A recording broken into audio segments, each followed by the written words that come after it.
Hey guys, Huzzy here bringing you another video, and welcome back to watching the pros or spotting the pros. Today we're watching Faker again, and this game's going to be a little bit different. So the first one we watched, if you didn't, we watched him play Rise. It was fairly interesting, fairly, cool. But that game, he didn't really stand out that much. And he was like, yeah, he's good. His positioning in team fights wasn't bad.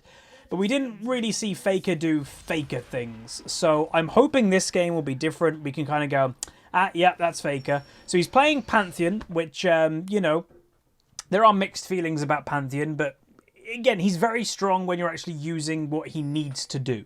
Pantheon is an early game kind of bully. You have to win the early game. You have to try and snowball that. And if you manage that, yeah, he can do quite a lot.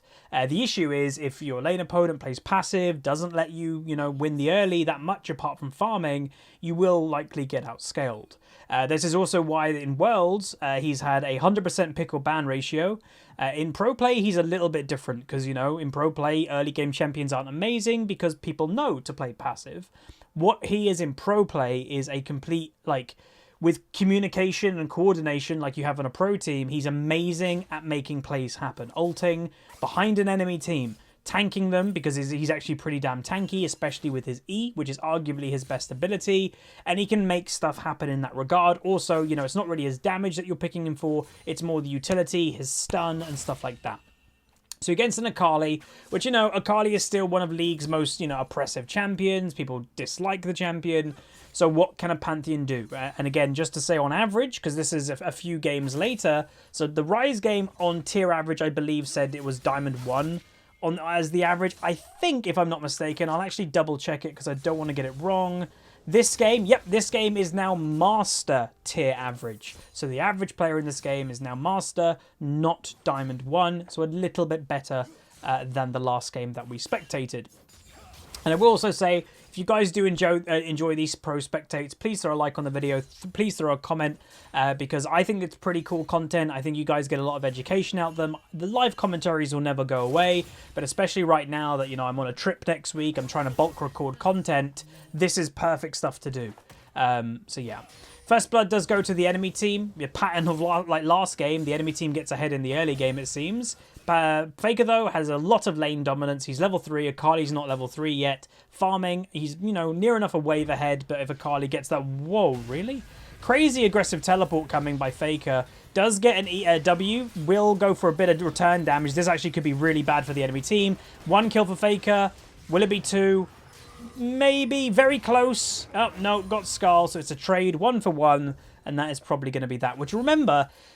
Roaming is good, and he got a kill for it, but that does give Akali kind of like, a breath. So Akali would have been pressurized in lane phase, but now that Faker's not in lane, she's like, oh, I can free farm, I'm not getting pressured anymore. But already, this is the second game that we're watching Faker. I'm sure we'll watch more over the course of the next month or so, or weeks. He is so roam heavy, it's unreal. Like, he teleported from mid lane to top at level 3 or 4. You just don't see people do that. And usually when they do it, it ends really badly. And then they kind of screw themselves in their own lane. It's crazy confidence to make it work. Worth noting is, again, these two actually need to swap. There you go. So it's a Heimerdinger bot lane and a Rek'Sai in the jungle. Team comp-wise, team comps are kind of similar. Obviously, the only difference being the blue team has got an actual AD carry, where the red team's got a Heimerdinger. So you could call that an advantage for blue team if they can use the Vayne well enough, which you'd think at this rating they would be. Again, Heimerdinger is generally pretty good in bot lane to be annoying, to deny, or in solo queue, if you don't play AD carry, then he's a pretty good pick. Very weird flash by Talia there, but she does manage to get away. Faker does get a nice little pick there. Akali actually low energy. Faker's going to just go for the Kled while the Akali's pretty low. So here comes the fight. Skarla's gone. He's waiting for the Q. Here we go. Bang. So Faker purposely held his Q then until Skarl was gone. Skarl went away, then the stab, and then Kled dies. So... this is a lot more what I'd call Faker than the Rise game. There's been 4 kills for blue team, and Faker's been involved in every single one of them so far. To be fair, so has the Maud. Just the Maud's died into it twice and also only got assists. So, yeah, pretty cool though. It's good to see. This is, I guess, the best example of Pantheon I've seen so far in at least the early game. winning farm in his lane by 20 farm at 5 minutes, which is insane. Roaming heavily, being involved in 100% of the kills so far. So when people go, oh, how do you play Pantheon in mid lane? Ta-da! This is how you do it. And, you know, he's against an Akali, which most people still in League kind of hate. And go, oh, she's really hard to beat, blah, blah, blah. Doesn't look like it, does it? It's kind of nuts. And again, by this point, this would have been a day... No, this would have been... He played this game. I'm recording this on the 10th, I believe. He played this game 4 hours ago of me recording this. People in this game should know that this is Faker now because it kind of got found out what this account was last night. So yeah, most people in this game, if they've looked it up at least or they go on Reddit, people will know that this guy is Faker. And you know, there's always kind of that thing in the back of your mind of like, oh god, I'm against Faker. Again, people don't know. I've played versus Faker. When Worlds was lost in Europe, which I can't remember when it was. Nice flash by thingy, but it doesn't really matter. Maybe gets the kill. Does get the kill. Nice by Vayne, actually. Very good. Pantheon does go for ult again to the top side. Is coming through. Ultimate just quite didn't reach. Lovely Talia play. He will pick up the kill. They are going to continue going for the Rek'Sai. Level 7 Pantheon. Pretty scary. You know, he is snowballing. Got his components for his first big item. He's going to come up for Rek'Sai probably a bit too late. Pantheon does the E and then will pick up the kill. Unstoppable 501. Not 100% kill participation anymore because obviously the Vayne picked herself up a kill. Fake's going to push it into the tower. And I'm surprised he's not going to go for a plate if I'm honest. But he's just going to go back and buy. But yeah, this is fantastic to see. Damn. This is how you take over a game. Or as in Master on EU West. So he goes, by the way, Yumu's first. Doesn't go for Drakthar. Remember, potentially Drakthar has a higher snowball potential because it's a more of a damage output item with the little damage that it gives. But what Yumu's gives is the potential to get kills more. You know, he's a melee champion. Oh, I'm so close to hitting that W on somebody. The Yumu's speed up a lot of the time enables him to land the W. To get on somebody, to jump on someone, to get that auto attack in. Oh, excuse me, hiccups. So he does plant a ward. Is just scouting a bit with the plant. Is looking for a flank, but I doubt anything's on here. Unless they get a nice W here. This is where I'd aim it. This is, yep.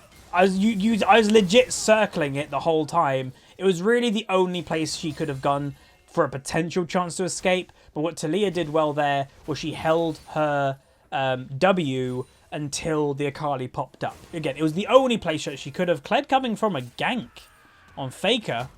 Let's see how this goes. Faker should actually... Probably should have E'd a little bit earlier to get rid of the bulk of the damage, but doesn't, but it's fine.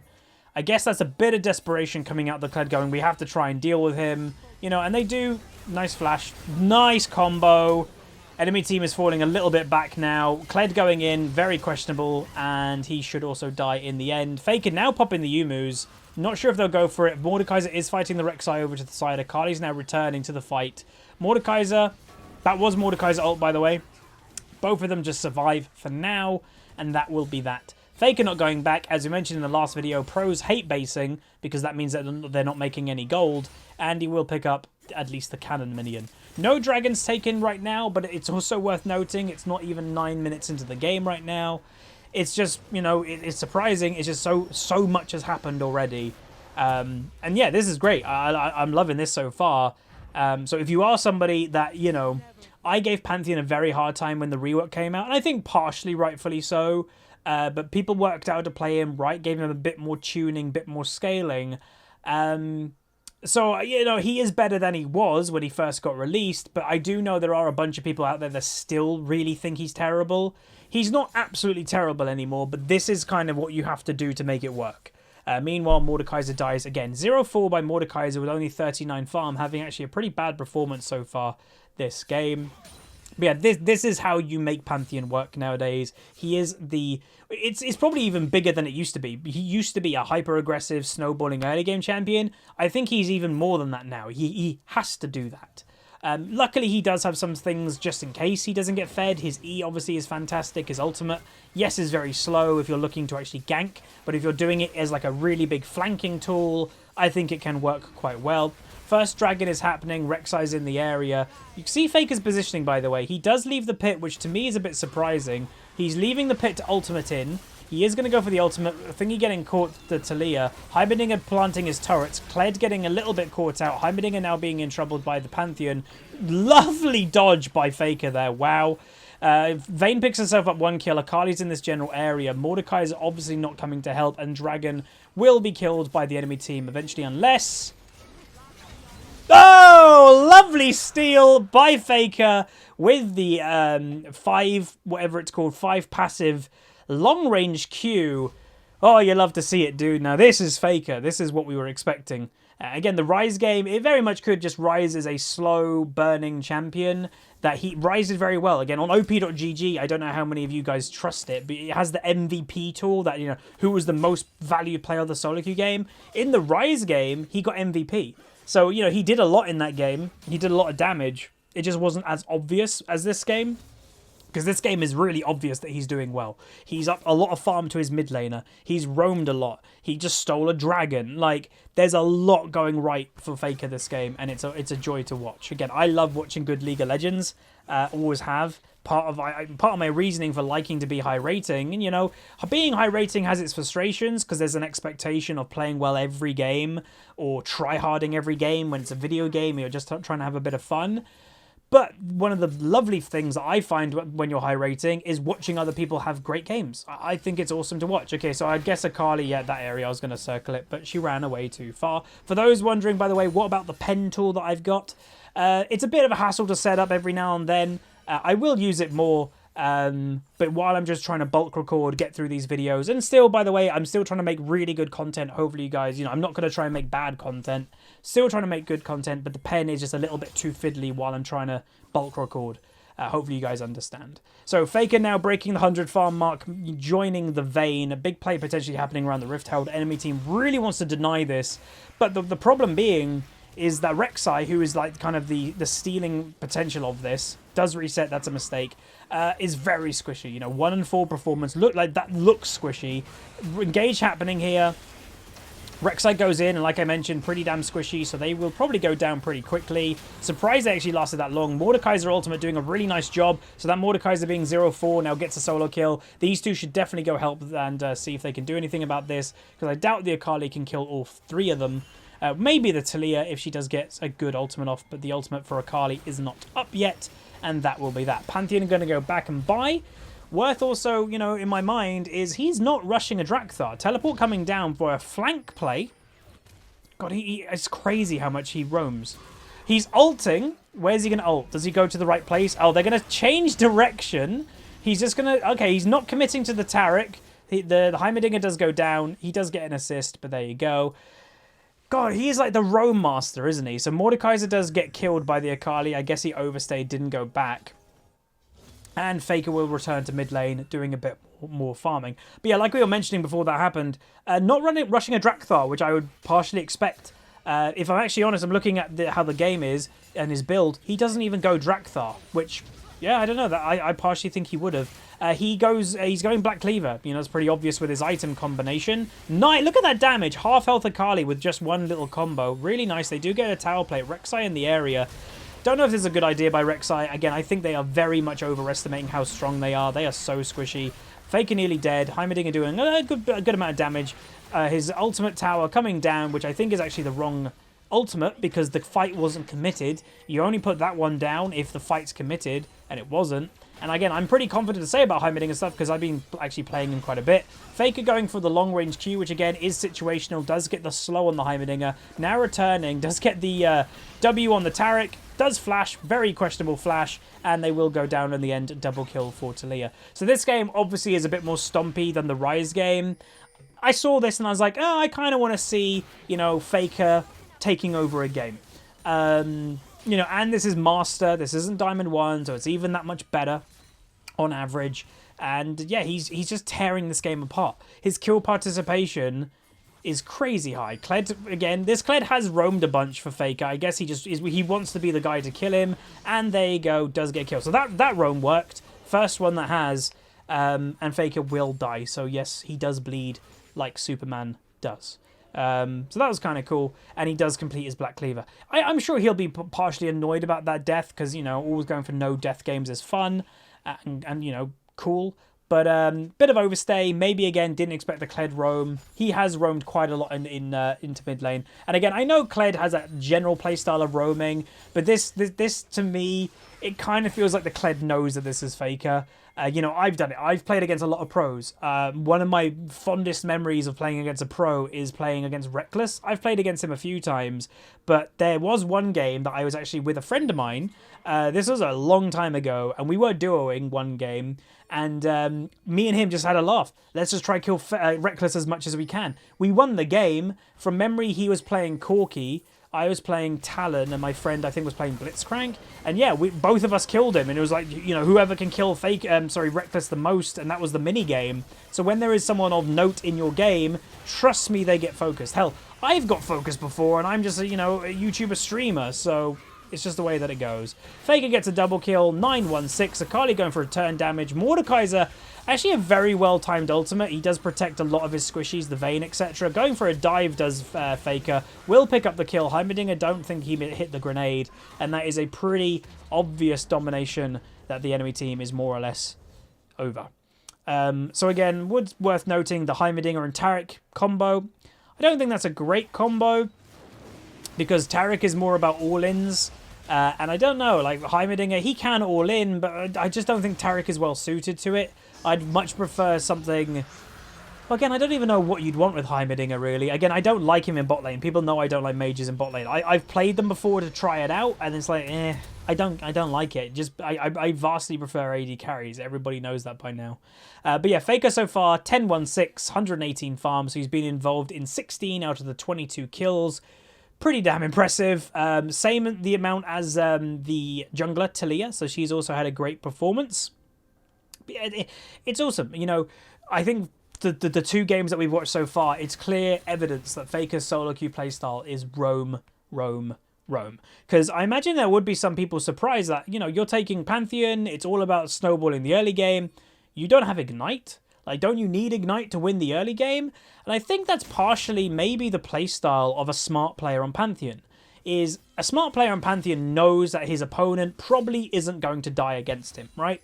You know, they're going to play passive like the Akali did. The Akali was playing passive. I don't think she died in a 1v1 at all this game, at least in the early game. So what is the way that Pantheon can get kills in the early game? Run teleport and teleport to lanes that aren't expecting a gank. That just makes sense. Because when your teammates, when your enemy, is smart, they're not going to die easily. They're not going to die for free. So the enemy, by this time, the blue team doesn't really need Faker. They're that far ahead now as a whole team.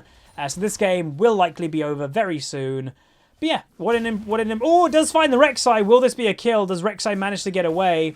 Faker goes for it. Does hit the long-range Q. Isn't going to go for the dive. And Rek'Sai will survive for now. The top lane tower isn't dead yet. Faker's going to E the tower, so he doesn't take... Oh, he does take 1 damage from the turret. Blue team at the moment is in the enemy base. Doesn't need Faker at this point because most of them are dead and just respawning now.